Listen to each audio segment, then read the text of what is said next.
Pencurian gerobak milik seorang pedagang yang dilakukan seorang pelaku terjadi di Jalan Merdeka, Kecamatan Ilir Barat 1 Palembang.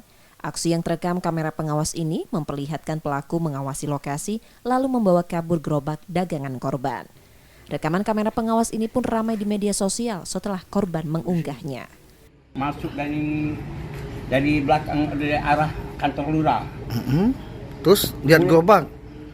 Belum lihat dulu rumah. Sudah lihat rumah, nyangking gerobak itu didorongnya ke arah kantor lurah juga. Gerobak itu digembok apa gimana, Pak? Enggak digembok, tapi berisi dirijen, 4 dirijen berisi air. Berisi ya.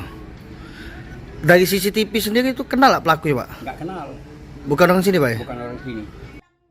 Meski mengaku kehilangan pekerjaan setelah gerobaknya dicuri, namun korban tak melaporkan peristiwa itu ke polisi. Yudi Kiswanto, Kompas TV, Palembang, Sumatera Selatan.